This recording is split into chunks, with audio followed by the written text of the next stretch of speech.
33년 기자 경력, 신문사 대표 남성숙의 호남 천년 동안 우리가 꼭 알아야 할 인물 이야기, 전라도 천년의 얼굴책 내용입니다. 밥 한 공기에도 감사하라. 간제 전우. 일생을 통해 한 번도 벼슬길에 오르지 않았지만 제학자로서 초에 묻혀 오직 훈도에 전념했던 인물 간제 전우. 훗날 학자들은 그를 일컬어 한 말에 으뜸 가는 성리학의 거장으로 일컫고 있다. 태자리는 전주 청속교다. 기록을 보면 그의 귀가 얼굴에 비해 컸으며 목소리에 힘이 있었다고 적혀 있다. 가세가 넉넉한 탓에 일찍 학문을 배워 시문에 능했다. 18세에 결혼했으나 공부에 미쳐 책을 쌓아들고 입산했다.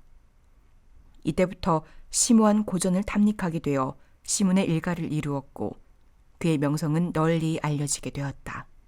그 당시 선비들은 조선말의 어지러움에 지쳐 정도의 스승을 찾고 있었다. 간제도 퇴계집을 읽은 후 스승을 찾아 충청도 아산의 임헌이를 찾아갔다. 용모가 수려하고 눈이 빛나는 22살의 청년은 스승 임헌이의 눈에 들었다. 둘은 이후 20년간 관계를 맺으며 학문을 나누었다. 30살의 간제, 스승의 뜻에 따라 오현수원 14권을 편찬했다. 이 저서는 이조 성리학의 5대 학자로 지칭되는 조광조, 이퇴계, 이율곡, 김장생, 송시열 등의 저서 속에서 발췌하여 엮은 것이다. 간제는 이 5학자를 조선 성리학이 커다란 맥락으로 이해하려 하였고 이들을 통해 이조 유학의 연원을 찾아 후대의 입교 명도의 규범을 삼고자 한 것이다. 간제는 이 5대 인물 이후의 홍직필, 그의 스승 임헌이를 거쳐 유학의 정통성이 자신에게 이르렀다는 확신을 갖고자 한 것 같다. 여하튼 그의 명성은 경양 각지에 퍼졌다. 고종은 그에게 강원도사의 전지를 명했다. 그러나 그는 군자 출처의 명분을 내세워 관직을 사양했다. 야인 생활 시간이 늘어갈수록 그는 구차해 갔다. 간혹 제자들로부터 단례의 뜻이 있었지만 번번이 묵살됐다. 간제는 생활고를 이유로 식소를 이끌고 이리저리 옮겨 다녔다. 46세에는 진천 만죽으로 이사했는데 굶기를 밥 먹듯 하였다고 한다. 그는 정말 검소한 사람이었다.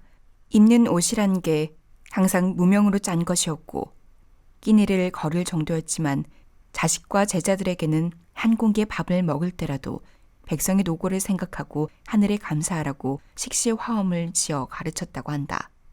혼란으로 치닫던 내외 정세에 관심을 일체 보이지 않고 학문에만 전념하던 간제도 가보 경장 이후 단발령이 발표되자 반기를 들었다. 제자들에게 의에 합당치 않으니 상투관을 고소할 것을 지시했다. 조정의 친일 개화파들은 그가 수구적 모합하라 하여 고종에게 처벌할 것을 상소하였으나 고종은 이를 듣지 않고 그의 나이 54세가 되던 해 사원부 장령이라는 벼슬을 특제하였다. 그러나 그는 시대의 위기가 이미 극이 달하여 이를 담당할 재기가 아님을 주장하고 사양하였다. 고종은 다시 수능 부사를 제수하였지만 이 역시 받지 않았고 그 후 정삼품 통정대부 비서승, 중추원 참의 등의 벼슬이 내려졌지만 첩지를 펴보지도 않고 서재를 지켰다. 1905년 치욕스런 을사조약이 체결됐다. 그는 최익현과 함께 매국 역신들을 매도하는 척참오적이라는 상소문을 올려 뜻을 같이하였다. 평소 주자의 직위에 있지 않으면 정사를 논하지 않는다는 뜻을 고수해왔던 그였지만 망해가는 사직을 더 이상 관망할 수 없었던 충성이 더 승했다고 추측된다. 3년 후 그는 전남 지도로 떠났다. 그곳에서 제자를 가르치다 다시 군산으로 옮겼고 바로 그곳에서 한일 합방 소식을 들었다. 그는 대성통곡한 후 다시는 육지를 밟지 않기로 결심했다. 그가 머문 개화도에는 한일 합방을 슬퍼한 선비들로 붐벼 10여 채의 서재를 짓고 200여 명의 선비들이 머물렀다. 당시 유림들의 집합소요 정치 토론장이 된 것이다. 1919년 고종 황제가 붕어하자 식음을 전폐하고 애통해하면서 산상에 올라 망곡배하고는 종일토록 단좌한 채 저술에 전념했다. 그러다 1922년 82세의 나이로 세상을 떴다. 시대를 탓하지 않고 초야에 묻혀 유통의 맥을 이어온 조선말의 거유 간제 전후의 생애야말로 선비의 전형이 아닐 수 없다.